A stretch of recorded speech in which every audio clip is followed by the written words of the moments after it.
मेरे प्यारे मित्रों, आज का हमारा टॉपिक है फसल उन्नयन फर्स्ट। दोस्तों, ये हमारा सेकंड क्लास है। इसके पहले हमने एक वीडियो बनाया था। यदि आपने नहीं देखा तो हमारे प्लेलिस्ट में जाकर आप देख सकते हैं। चलिए वीडियो को शुरू करते हैं। जिसका पहला क्वेश्चन है, लोबिया की बुआई का समय एवं बीज की मात्रा। चलिए देखते हैं। पहले बुआई का समय या सोइंग टाइम। चलिए देखते हैं। बुआई मार्च के प्रारंभ से सितंबर के आरंभ तक की जाती है। ग्रीष्म ऋतु में फसल सिंचित अवस्था में ली जाती है। चलिए देखते हैं बीज की मात्रा या सीड रेट। चलिए देखते हैं। चारे के लिए बीज दर 30 से 40 केजी प्रति हेक्टेयर रखी जाती है। यदि मक्का या ज्वार के साथ मिलाकर बोते हैं तो बीज दर आधी 10 से 15 केजी कर देते हैं। छिड़काव विधि से बोने पर बीज और भी अधिक लगता है। अगला क्वेश्चन, लोबिया का महत्व। चलिए देखते हैं लोबिया का महत्व। नंबर 1, लोबिया की खेती दाने, चारे, हरी सब्जी, हरी खाद के लिए किया जाता है।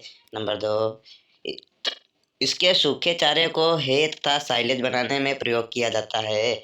नंबर 3, लोबिया को ज्वार, बाजरा या मक्का के साथ मिलाकर चारे के लिए भी बोते हैं, जिससे यह पौष्टिक हो जाता है। नंबर 4, लोबिया के दानों, साबुत को दाल व पूरी फलियों को सब्जी बनाने के काम में लाते हैं। नंबर 5, इसके दानों में मिथियोनिन नामक अमीनो अम्ल की मात्रा अन्य दालों की अपेक्षा अधिक होती है, जिसके कारण प्रोटीन अन्य फसलों से अधिक होता है।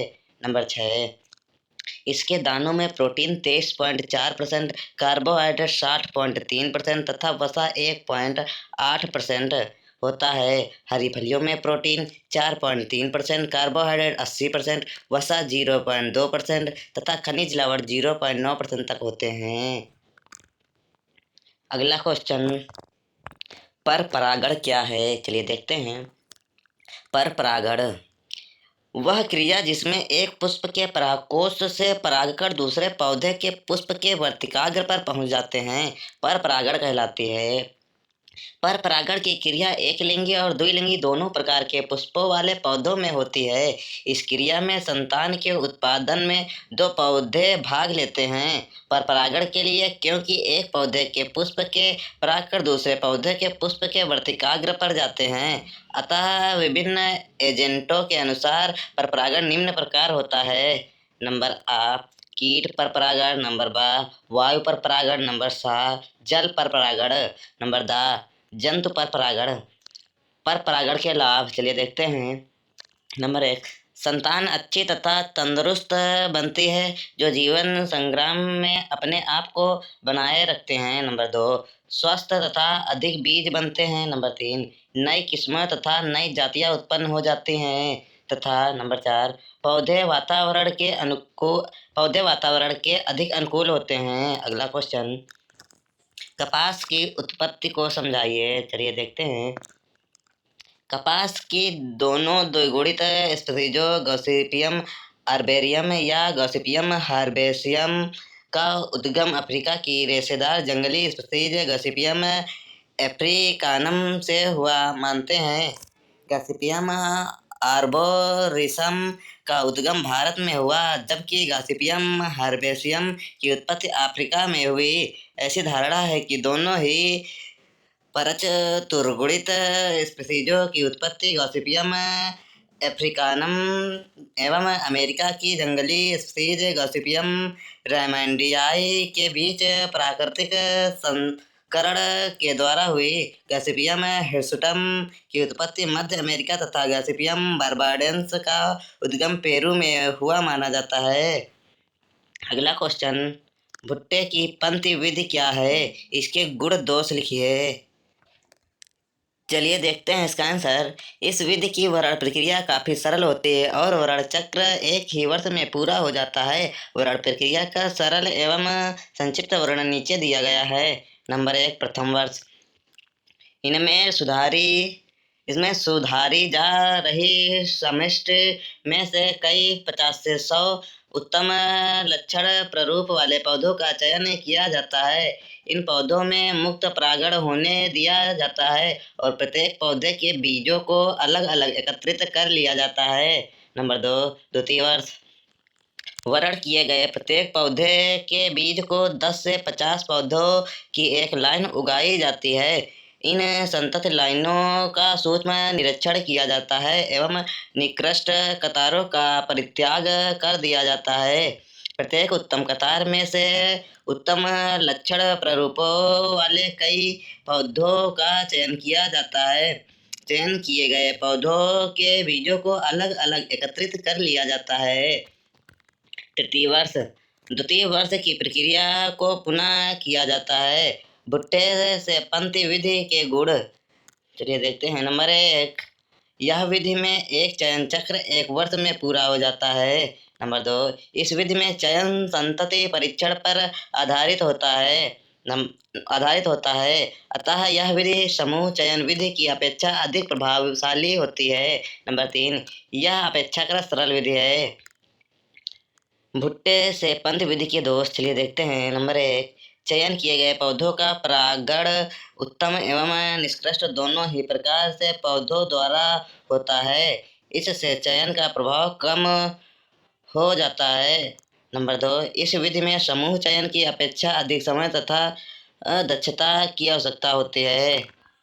अगला क्वेश्चन, हेटेरोसिस क्या है? चलिए देखते हैं। इसकी परिभाषा है, अनेक जनक से F1 संकर की अधिक ओजपूर्णता को संकर ओज कहते हैं।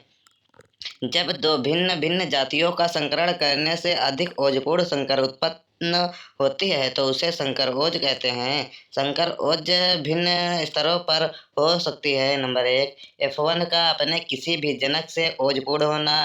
नंबर 2, F1 का दोनों जनकों के मध्यमान से ओजपूर्ण होना। नंबर 3, F1 का सर्वोत्तम जनक से ओजपूर्ण होना। मुख्यतः F1 संकर की दोनों जनकों के मध्यमान व सर्वोत्तम जनक से ओजपूर्णता को संकर ओज कहते हैं। प्रयोगात्मक रूप से यह लाभदायक होती है। अगला क्वेश्चन, ट्रांसजेनिक तकनीक क्या है? चलिए देखते हैं। ट्रांसजेनिक तकनीक आधुनिक जैव प्रौद्योगिकी का एक उदाहरण है जिसके अंतर्गत किसी भी जीव के जीन को दूसरे किसी जीव में स्थानांतरित करके किसी वांछित गुण को प्राप्त किया जाता है। जैसे किसी पौधे को किसी विनाशकारी कीट के प्रतिरोधी बनाने के लिए जीन का स्थानांतरण करना। इसी तकनीक से कपास के प्रचलित संकर व किस्मों में कई 1A, B व क्राई 1AC जीनों का समावेश कर अमेरिकन वॉलवर्म कीट के प्रति पौधों के प्रतिरोध शक्ति प्राप्त की जा सकती है। अगला क्वेश्चन, GM फसल किसे कहते हैं? चलिए देखते हैं। GM फसल वह फसल है जिनके जीनों के समूह में किसी दूसरे या उसी प्रजाति के जीन या जीनों को स्थानांतरित करके सम्मिलित किया जाता है। इस तकनीक के अंतर्गत जीन को किसी असंबंधित पौधे या पूर्ण रूप से विभिन्न प्रजाति से लिया जा सकता है। अगला क्वेश्चन, GM फसल की आवश्यकता क्यों है? चलिए देखते हैं। जैसा कि यह पहले स्पष्ट किया जा चुका है कि ट्रांसजेनिक तकनीक का उपयोग वैज्ञानिक फसलों के गुणों को और अधिक सुदृढ़ एवं विकसित करने के लिए करते हैं। यह तकनीक परंपरागत तरीकों से गुणों का संततियों में स्थानांतरण के निर्भरता को दूर करता है। अगला क्वेश्चन, GM फसलों से क्या लाभ या फायदे हैं? चलिए देखते हैं। जिस तरह भारत ही नहीं बल्कि पूरे विश्व में खाद्यान्न उत्पादन एवं उत्पादकता एक गंभीर चुनौती बनी हुई है, ऐसी तकनीक का उपयोग फसलों को विभिन्न रोगों, कीट पतंगों, जलवायु में हो रहे परिवर्तन से बचाने के लिए किया जा सकता है। वास्तव में इस तकनीक का प्रयोग कर वैज्ञानिक फसलों में वैसे गुणों को स्थानांतरित करते हैं जिन्हें पारंपरिक पादप प्रजनन विधि से करना या तो बहुत कठिन है या असंभव है। ऐसे गुणों के स्थानांतरण से पौधों में विभिन्न प्रकार के जैविक एवं अजैविक तनावों के प्रति प्रतिरोध शक्ति के गुण विकसित किए जाते हैं।